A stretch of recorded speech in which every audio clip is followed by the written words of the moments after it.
हमारे यहाँ पे एस के लिए अलग से पवेलियंस है, सो एस के लिए अलग से हम लोग बेनिफिट रखते हैं ये शो में। हमने इनफैक्ट MSME मिनिस्ट्री के साथ भी हमने टाइप किया हुआ है ये शो के लिए।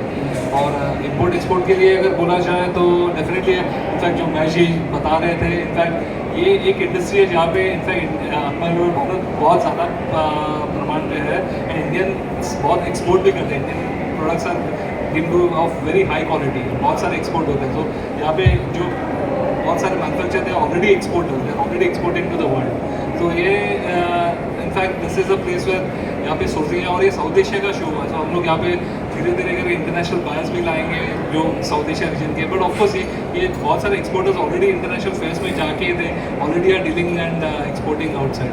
But main purpose of the show is यहाँ पे लोकली कैसे हम लोग सेफ्टी कल्चर लेके आए, जो सेफ्टी जो कल्चर जो 10 साल पहले नहीं था, 15 साल पहले था, जो भी धीरे धीरे बढ़ रहा है, जो कैसे आए एक्सीडेंट्स कम हो जाए, that is the entire purpose of the show. बहुत सारे जो आप यहाँ पे आके मिल के नेटवर्क कर सकते हो। I am sure there will be people who will be keen to partner with them. यहाँ पे अगर अभी महेश जी जैसे है, बहुत सारे जो है, अगर बड़े यहाँ पे जो मैन्युफैक्चरर्स हैं उनसे बात करके अगर आप उनसे मिल के जॉइन हैंड्स कर सको, that is the entire reason of exhibition. सिर्फ बाइंग एंड सेलिंग के लिए नहीं होता है, जैसे बोले यहाँ पे नॉलेज दिया जाता है, नेटवर्किंग होता है, कॉन्टैक्ट्स बढ़ाते हो, तो उस हिसाब से आपको बहुत सारे वो इंडस्ट्री में जो इंटरेस्टेड लोग हैं वो मिलेंगे जो who can support your business. तो ऐसे अगर छोटे प्लेयर्स हैं जिनको आना है, they should definitely take benefit. Come यहाँ पे आइए, अब कॉन्फ्रेंस में बैठिए, कॉन्फ्रेंस में बहुत सारे सीनियर लोग आते हैं, मिले, कुछ ना कुछ तो निकल ही जाएगा। ऐसे स्पेसिफिक सेशंस हमने इन्वेस्टर्स के लिए रखे नहीं है, but it's a good idea. हम लोग आगे जाके डेफिनेटली सोच भी सकते हैं इन्वेस्टर सेशंस रखने के लिए। फ्रेंड जो क्वेश्चन पूछा था, योगेश जी राइटली बताया कि MSME already it is in development. MSME का भी मिनिस्ट्री का कुछ स्कीम्स है जो सब्सिडी स्कीम है। सेम टाइम टेक्सटाइल मिनिस्ट्री का भी सब्सिडी स्कीम है, उसको बोलता है ATAF स्कीम, जिसमें आपको 15 to 18% और टेक्निकल टेक्सटाइल 15% जो आपका कैपिटल इन्वेस्टमेंट है उसमें आप कर सकते हैं। अच्छा, दूसरा नया स्कीम जो आ रहा है एक PLI, दैट PLI 1 आ गया, PLI 2 अभी आने वाला है।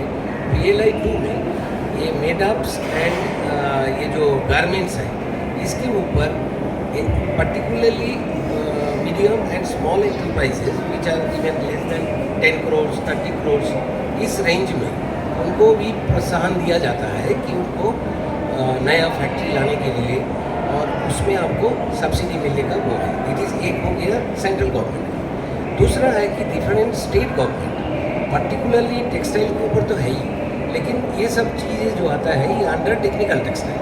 तो टेक्निकल टेक्सटाइल में आप देखोगे most of the schemes including Karnataka government, Tamil Nadu government, Gujarat, Maharashtra, Odisha, then so many states, they have got special scheme for subsidy scheme. तो आप उसमें अप्लाई करके, and there are number of schemes which are for the even less than 10 crores level में भी है, small and medium area में। तो ये इसका बेनिफिट लेके आप कर सकते हैं। तीस आपको कुछ डेवलप अगर करना है, मान लीजिए आपको कुछ प्रोडक्ट है, आपने देखा लेकिन आपका जानकारी नहीं है, टेक्निकल उतना स्ट्रेंथ नहीं है उसको डेवलप करने के लिए, उसके लिए बहुत सारे लेबोरेटरीज़ हैं और रिसर्च इंस्टीट्यूट्स हैं जिसका आप हेल्प लेके उसको आप डेवलप कर सकते हैं, बाद में आप उसको मार्केटिंग कर सकते हैं। इसके लिए भी फंडिंग का प्रावधान है अंडर मिनिस्ट्री NTTM का। वही लेबोरेटरी के साथ आप जुड़ेंगे, इंडस्ट्री और द इंस्टीट्यूट, और वो वही प्रोजेक्ट को उसको सैंक्शन मिल सकता है एंड उसके ऊपर आपको बेनिफिट मिलेगा कि वो गवर्नमेंट उसको फंडिंग करती है for developing those products. And from our association, if you want help, our association we are actually extending the help to the industry, and we are bridging gap with the research institute or center of excellences with the industry. Thank you. ये exhibition में करीब 50% लोग जो है इन्होंने पूरी safety के business शून्य से चालू की है, और आज ये वर्ल्ड क्लास मैन्युफैक्चरर है। अगर ये वर्ल्ड क्लास मैन्युफैक्चरर है तो इसकी कुछ वजह है, क्योंकि ये लोगों को ट्रेनिंग जो मिली है यहाँ पे, जो वर्ल्ड क्लास मैन्युफैक्चरर है, शून्य से चालू करने के बाद आज पूरी दुनिया में ये भेज रहे हैं। तो उनको गवर्नमेंट ऑफ हॉलैंड ने ट्रेनिंग दी है, डच गवर्नमेंट ने उनको कहीं ट्रेनिंग दी है कि धंधे का स्वरूप कैसा लेना चाहिए। और मानिए कि हमेशा चाहते हैं सब्सिडी बेस्ड रहना चाहिए, लेकिन यहाँ पे जितने भी इंडस्ट्रीज़ हैं किसी ने एक पैसे का सब्सिडी ली नहीं है, किसी ने एक बार भी इंटरनेशनल एग्जीबिशन में शामिल होने के लिए गवर्नमेंट ने पैसा नहीं लिया। और केवल उनको डच ट्रेनिंग जो मिली है वो ट्रेनिंग इसी तरह से मिली है कि नए नए प्रोडक्ट्स को खोज कैसा करना चाहिए, नए टेस्टिंग कैसे करना चाहिए, कस्टमर्स के पास जाना कैसे चाहिए, इंडस्ट्रीज़ को संभालना कैसे चाहिए, अपने फाइनेंशियल्स को कैसे मैनेज करना चाहिए। मुझे लग रहा है वो हमारे देश में छोटे व्यवहारों में, छोटे इंडस्ट्रीज में वो थोड़ी कमतरता आ रही है। इसके लिए हमारा वो जो वर्क जो है इंडस्ट्रीज़ का आगे नहीं बढ़ रहा है। हमारी सरकार समझने में टेस्ट किया जाते हैं और जर्मन अप्रूवल है, जैसे कि हमारे कंपनी को या बहुत से अच्छे कंपनीज़ को 20 साल से हम लोग जर्मन अप्रूवल लिए हैं, लेकिन मुझे बुरा ये लग रहा है कि जर्मनी जो देश है वहाँ पे हम लोग एक्सपोर्ट नहीं कर पा रहे, क्योंकि जर्मनी देश में उनकी कंज्यूमर्स की ऐसी सोच है वो खाली जर्मनी लेते हैं। आप अच्छा प्रोडक्ट भी दे लोगे तो भी जर्मनी लेंगे, लेकिन पूरे यूरोप में, पूरे अमेरिका में यहाँ के प्रोडक्ट्स जा रहे हैं और वो तो जर्मन अप्रूवल नहीं, अमेरिकन अप्रूवल्स में से भी बेच रहे हैं, मिडिल ईस्ट के अप्रूवल से भी बेच रहे हैं। तो आप हर बूथ पे जाके अगर देखेंगे तो आप देखेंगे वो बहुत ही प्रगतिशील है और हर जगह हमारे इंडियन प्रोडक्ट्स जा रहे हैं।